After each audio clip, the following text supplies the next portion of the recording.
কাৰণে মই অনুৰোধ কৰিছোঁ।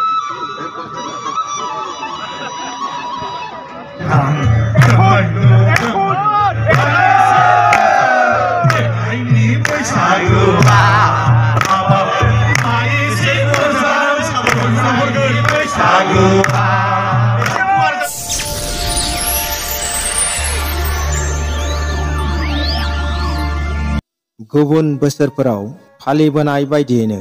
देग्लायबो गेवलां रंजालि बैसागु फोरबो फालिनायखौ दुलाराय बर' फरायसा आफादा क'क्राझार जिल्ला दुलाराय बर' फरायसा आफादनि मददजों क'क्राझार सोरखारि गोजौसिन आरो थांखि गोबां फरायसालिनि गेलेग्रा फोथाराव गाजा गोमजायै खुंफुङो। हाबाफारि बायदियै दुलाराय बर' फरायसा आफादनि गोथार फिरफिलाखौ बिरहोयो दुलाराय बर' फरायसा आफादनि आफादगिरि मुस्रि दिपेन बर'आ आरो बैसागुनि फिरफिलाखौ बिरहोयो आसामनि केबिनेट मिनिस्टार मुस्रि उरखावगोरा ब्रह्मआ। बेनि उनाव उन्दै गेदेर गावजों गाव मान होलायनाय आरो खौसेयै रंजालि बैसागु फोरबोनि रंजानाय मोसानाय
दुलाराय बर' फरायसा आफादनि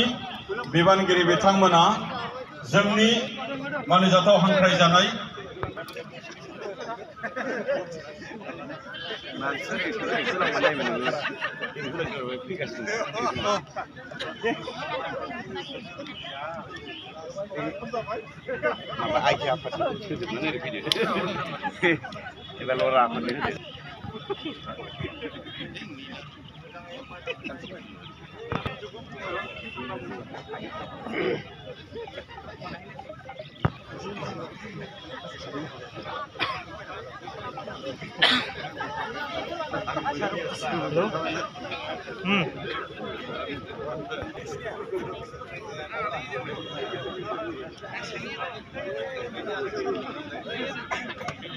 मान बावबाय थानाय समाव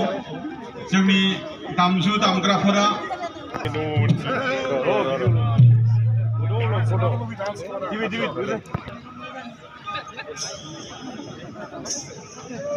ডাঙৰাৰী বাগ এখন আদৰণি জনাবৰ কাৰণে মই অনুৰোধ কৰিছোঁ।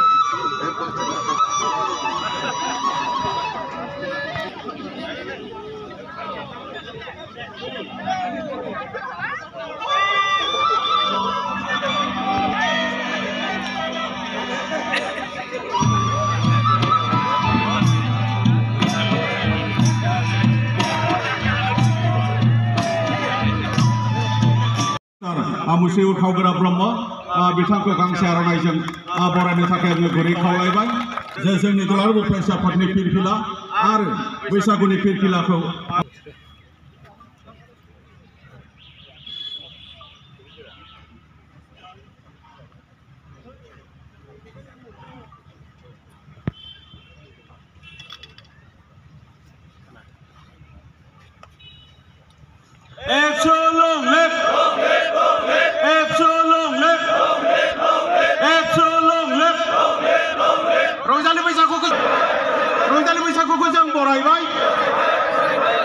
लाखिनानै आलासि बिथांमोनखौ बरायनाय आरो आलासि बिथांमोननिफ्राय जेनाखि जोङो जिरायग्रा जायगासिम थांफिनो गासैखौबो मासि लानानै जिरायनो थाखाय बे समाव नोंथांमोन गासैखौबो दिनैनि बे हाबाफारियाव बरायनानै लादों। मुस्रि दिपेन बर' बिथां जोङो बिथांखौ जोङो बरायनानै जोङो लानो सानदों। बेनि थाखाय मानव गेदेर बिथांखौ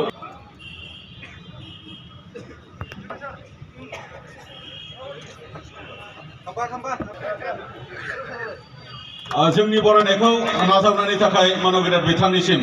रोजा रोजा साबायखर बावबाय। आरो क'क्राझार जिल्ला दुलाराय बर' फरायसा आफादनिफ्राय आरो बे समाव सानजा क'क्राझार जौसांसिम हांख्रायनानै लाबोनो थाखाय आरो बे समाव बिटिआरनि मानिजाथाव इएम बरायनो थाखाय गुरै खावलायबाय। आखाइ खबना हरनो थाखाय आङो गुरै खावलायदों। खौसेथि गोरोबलायनानै जोङो जाहाथे जिउ खुंलांनो हायो।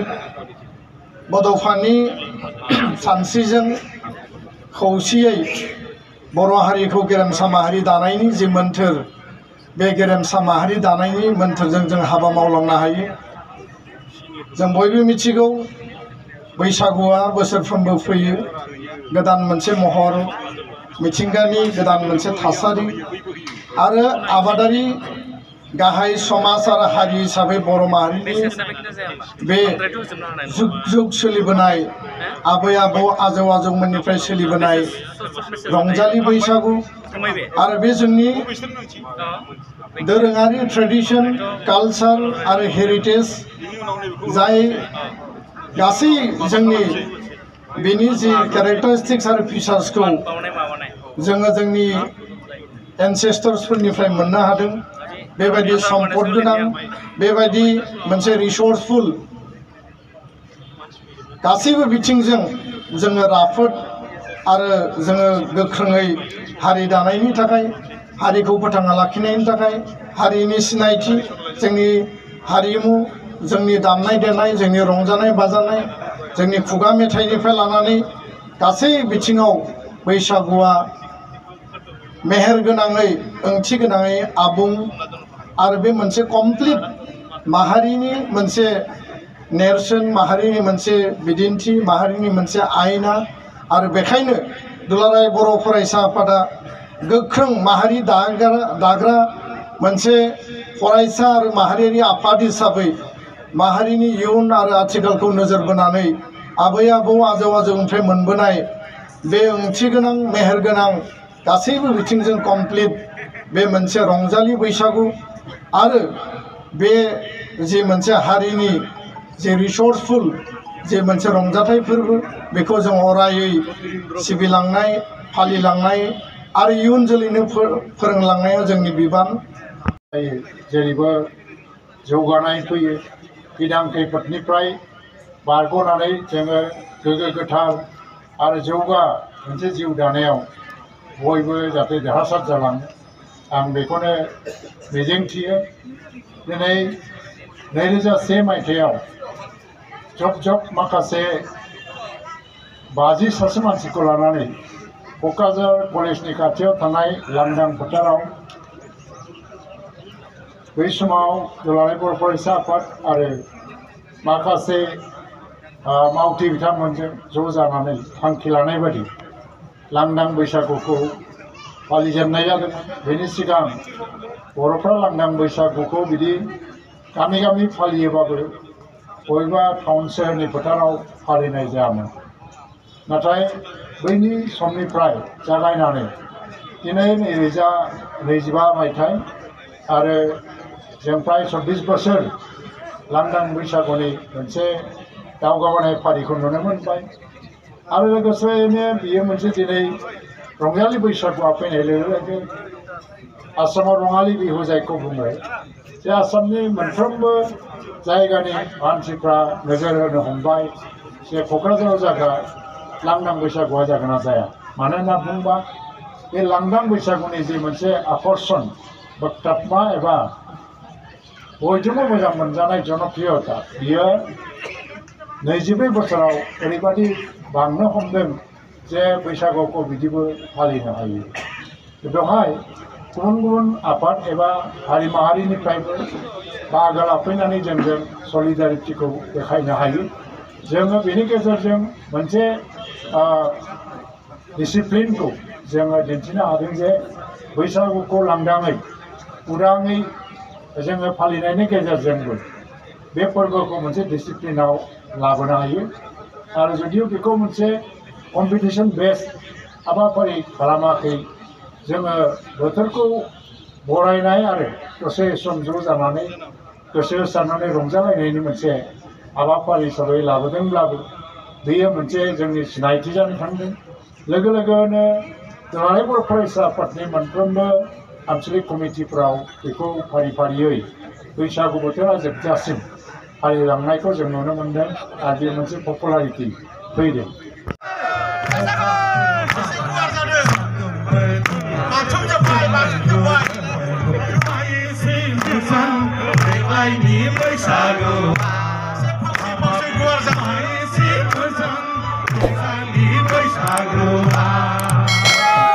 दिनै थाबाव गाबोन थाबाव आयौ बैसागु संनानै